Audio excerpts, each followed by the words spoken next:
Assalamualaikum warahmatullahi wabarakatuh.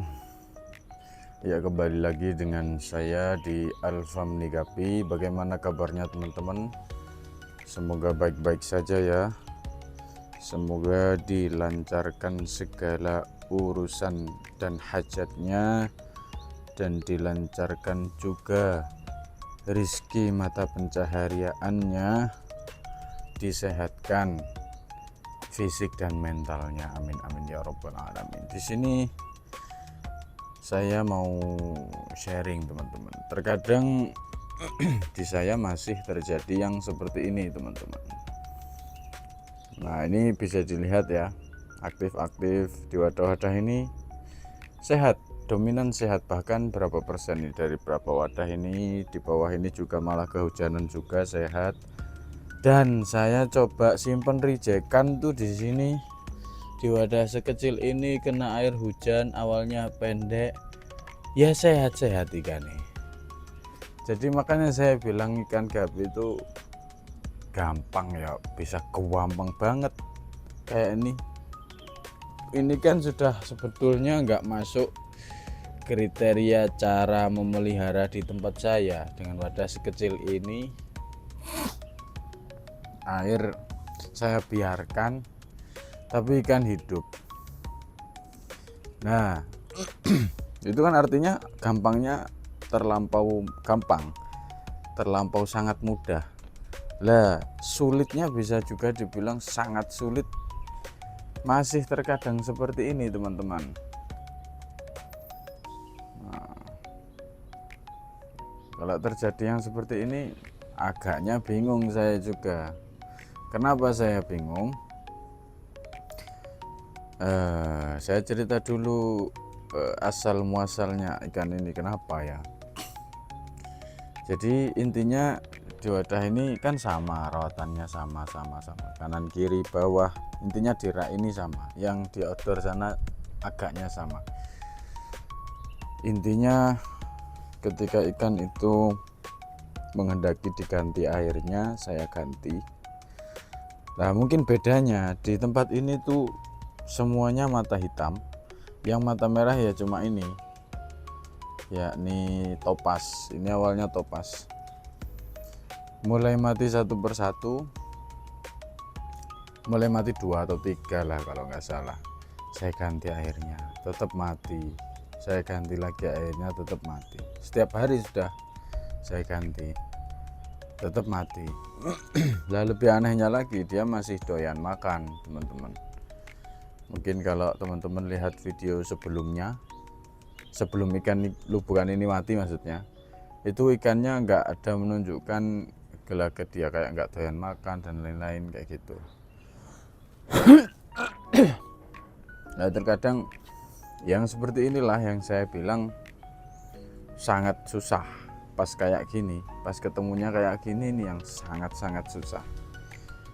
Lah, yang lebih menyulitkan saya lagi adalah kita nggak tahu kapan terjadi ikan seperti ini. Tapi memang sepengalaman saya yang sering seperti itu hanya di albino teman-teman. Sekalinya sakit tuh kayak nggak mau sembuh, dia sangat susah sembuh sekalinya sakit. Sekalinya satu lubukan itu sakit, susah sembuh. Nggak tahu tuh saya pribadi cara agar mereka yang sudah terlampau sakit itu mau sembuh, itu kurang tahu saya. Gimana caranya mereka mau sembuh, kurang tahu. Masih ada sisa deh, ini masih ada sisa satu, ternyata satu ikan dari sekian banyak, hanya dalam satu hari ini teman-teman. Tapi kemungkinan ya, satu itu pun yang masih hidup ini, kemungkinan nggak bisa diharapkan kehidupannya ke depannya. Terus juga dia kecil sendiri. Kalau dari segi sortiran saya sudah pasti masuk reject, dimana teman-temannya sudah ada yang besar-besar kayak gini, tapi dia kok kecil sendiri. Biasanya sudah saya masukkan ke reject. Makanya mungkin ya, kalaupun dia bertahan nggak akan ada di tempat sini, nggak akan di Alfam Nikapi. karena saya reject. Biasanya saya kasih makan ikan-ikan besar seperti itu.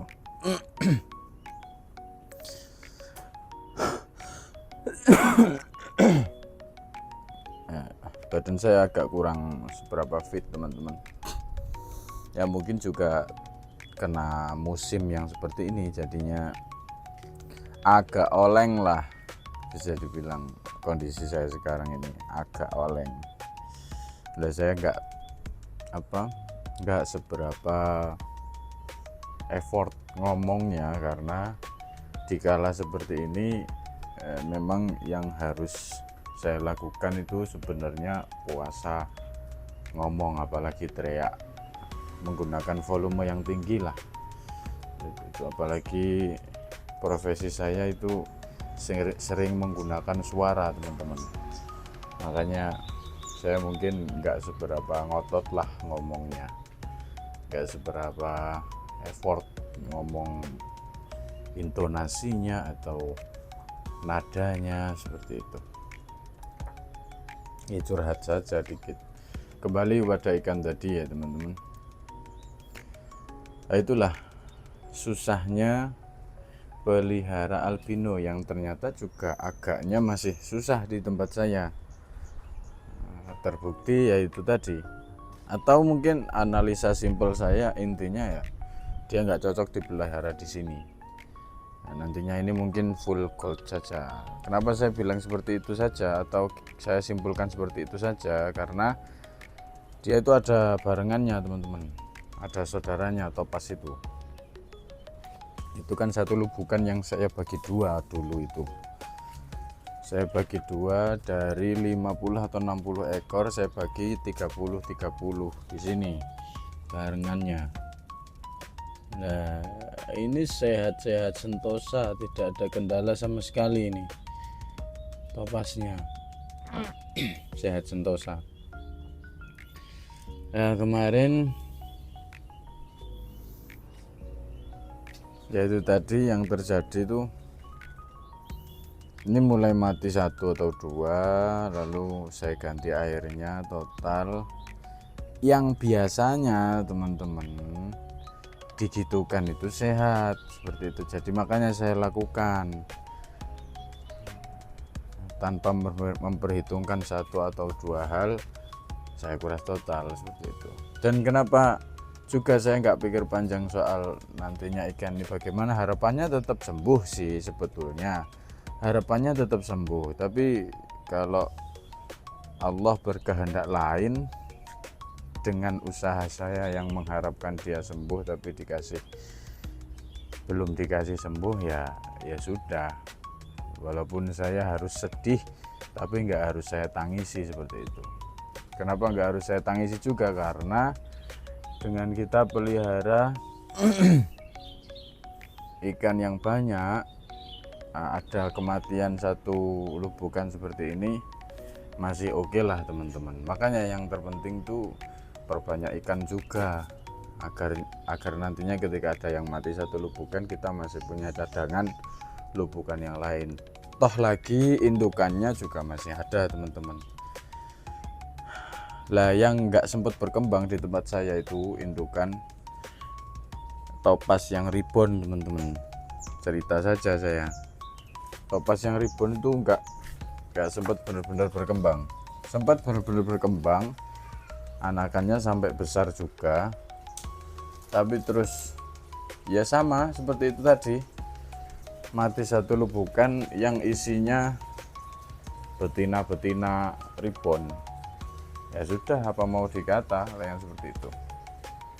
Nah di sini saya cerita itu sambil jadi pelajaran buat teman-teman, buat pengetahuan juga, informasi juga, bahwasanya jangan dilihat kayaknya enak deh Alpha Mnigabe itu ikannya loh sehat-sehat, kayaknya berkembang terus dan lain-lain. Enggak juga sebetulnya teman-teman, walaupun persentasenya lebih besar yang berkembang dibanding yang enggak berkembang, tapi ya tetap masih ada seperti itu. Nah ini saya mau tunjukkan topasnya ya.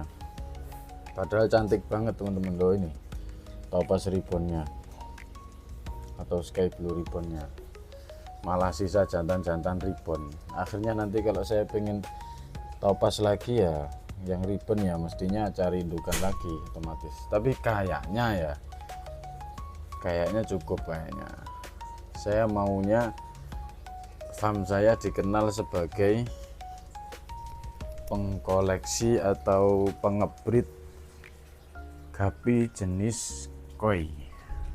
Pengennya gapi jenis koi, jadi hampir semuanya nanti saya peliharanya full koi. Oh iya, saya mau ngasih tunjuk kemarin yang anakan albino koi red ear sudah kita taruh sini teman-teman. Nah, alhamdulillah sehat-sehat ini ternyata anakan sebanyak ini indukannya kan saya tinggal di wadah soliter, bukan soliter, wadah seperti ini kan, ternyata masih sangat banyak lanjutannya teman-teman ya, karena saya lihat kan perutnya masih ngembung ya, masih ngembang perutnya, masih bulat. Akhirnya saya dapat anakan lanjutannya itu segini teman-teman, berarti di total sekitar 60-an ekor teman-teman ini, dan alhamdulillah sehat-sehat. Tapi lah ini juga informasi buat teman-teman biar nanti kalau terjadi yang seperti ini tuh nggak kaget teman-teman. Nggak tahu saking apanya ya, indukannya tuh langsung kurus sekali loh, kurus dan berpotensi kayak belum tentu bisa sehat ini selanjutnya. Tapi untungnya saya lihat anakannya itu nggak terpapar sakitnya. Nggak tahu sih ini sedang sakit atau memang momen setelah melahirkan tuh lemes-lemes kayak gini. Kalau prediksi saya yang seperti ini tuh tetap sakit seperti itu. Tapi lihat jantannya sehat-sehat alhamdulillah. Dan yang jantan mau makan, yang betina ini nggak mau makan teman-teman. Pengennya sih nanti coba saya pisah, tapi ketika saya pisah saya punya feeling dan punya firasat ini mati kalau saya pisah, seperti itu teman-teman. Jadi ya saya biarkan aja dulu, terus saya lihat di badannya itu juga nggak ada yang aneh kayak putih-putih luka atau apa gitu, cuma dia lemes saja, murung aja seperti itu. Berenangnya juga agak geol-geol, saking saking menguras tenaganya ketika melahirkan mungkin ya. Saya lama banget sih nggak lihat ikan habis beranak seperti itu. Terakhir saya pernah tahu ikan yang habis beranak seperti itu tuh di jenis ini, jenis BRT koi yang sampai sekurus itu habis melahirkan juga jenis itu. Sebelumnya ya pernah juga ini juga habis melahirkan kurus nih, sama juga, dan gak hamil setelah habis melahirkan sudah 1 bulanan kira-kira, tapi nggak hamil. Berarti ini pun nantinya kayaknya akan seperti itu tadi. Habis sekurus itu dipecah-pecah pun belum tentu dia bisa beranak lagi. Nah, apa berarti kemungkinan ya terjadi hal yang kalau analisa saya yang membuat dia akhirnya nggak bisa dipijah lagi itu loh, karena mungkin melahirkannya terlalu brol mungkin. Nggak tahu juga sih, seperti itu. Ini sharing pengalaman saya saja teman-teman ya.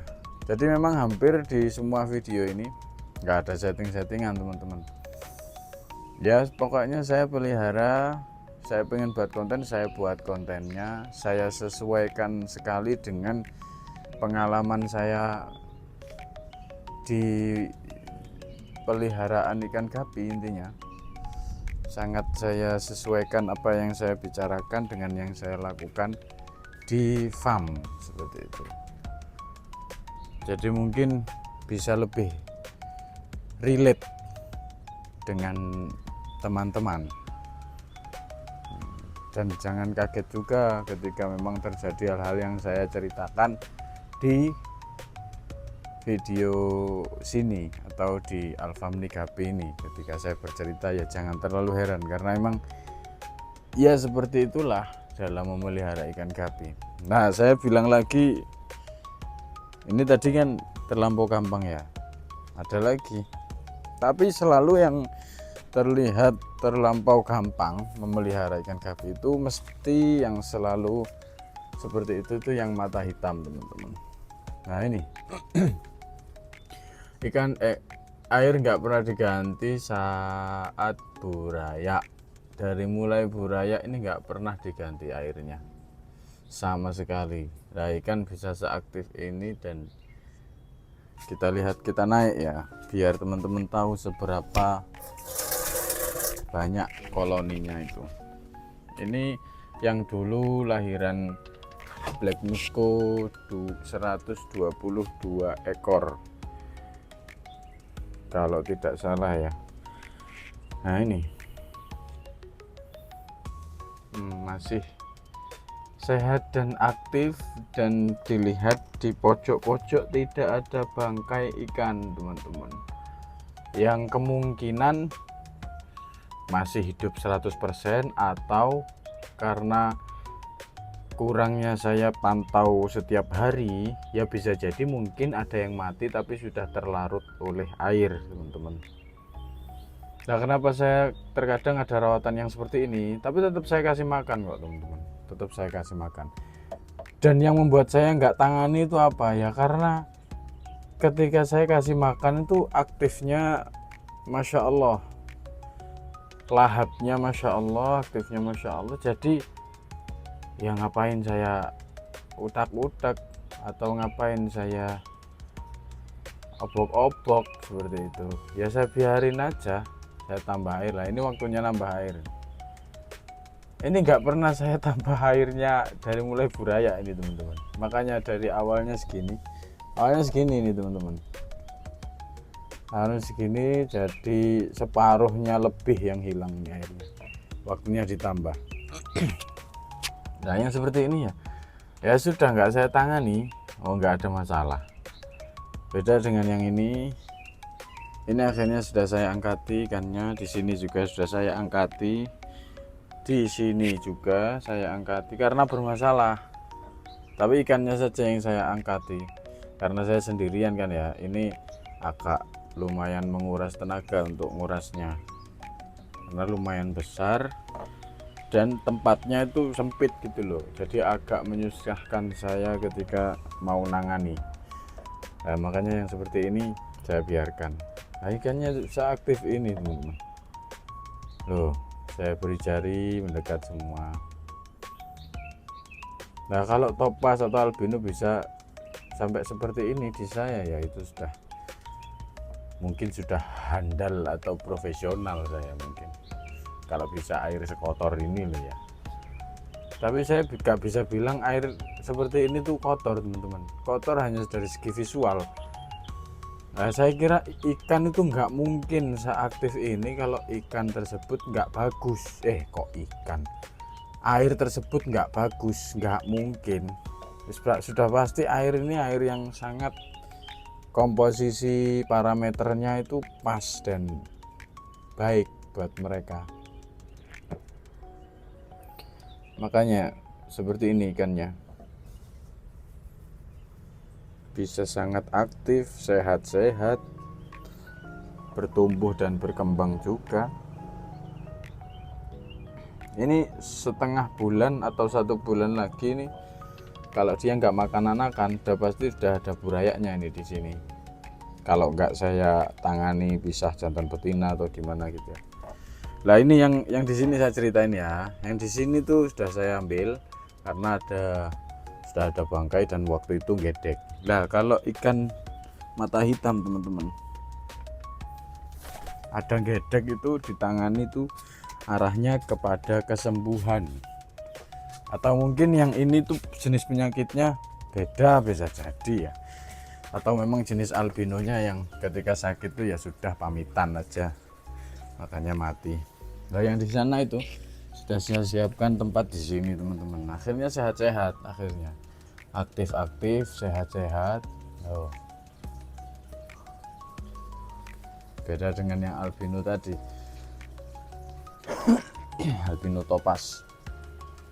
Akhirnya sehat-sehat, dan di sana dominan jantannya yang di tempat itu tadi loh, yang akhirnya saya kosongi di sebelahnya itu. Nah, tadi kan yang ini yang masih ada ikannya, sebelahnya sana itu yang bermasalah saya taruh situ. Ya sudah sehat. Kalau yang topas tadi, nah wallahu alam lah, terkadang memang seperti itu, tidak perlu kita sesali yang sampai sebagaimananya. Yang terpenting dalam memelihara ikan gapi kita tetap mau mengusahakan ketika ikan tersebut memang mengindikasikan dirinya atau teridentifikasi sakit, perlu kita tangani. Lah kok ternyata malah mati, ya sudah. Loh kok malah saya matikan, ini kenapa? Ya, soalnya mau beranjak makanya saya matikan. Ya sudah gitu aja teman-teman, informasi kali ini, cerita saja teman-teman. Nah mungkin untuk penutupan kita sepilkan ikan-ikan kita ya. Ini blue koi, tapi nggak seberapa nampak blue koi-nya karena akuariumnya agak bening, gak bener-bener background hitam. Nah ini AFR nya teman-teman yang kita pelihara kemarin, alhamdulillah masih sehat. AFR red ear, semoga anakannya nanti juga red ear. Ini juga, ini belum beranak, ini yang ini udah beranak 2 ekor, yang ini belum. Ini yellow pink blue, ini juga blue koi short body. Oh teman-teman bisa dilihat ya koinnya, blue koi short body. Lah ini tuxedo koi short body ribbon. Ini blonde tuxedo koi ribbon red white ear. Kalau ini jantannya bisa dilihat ya, earnya itu merah putih. Nah ini BRT koi yang mata hitam. Untuk jenis yang paling saya pede di tempat saya ya ini teman-teman, udahlah genetiknya stabil, koinya juga sangat jelas. Dan ini sih albino koi red ear juga alhamdulillah bagus-bagus di tempat saya seperti itu. Ya mungkin itu saja teman-teman pada video kali ini. Terima kasih yang sudah simak video saya dari awal sampai akhir. Kurang lebihnya saya mohon maaf. Wallahul muwaffiq ila aqwamit thoriq. Wassalamualaikum warahmatullahi wabarakatuh.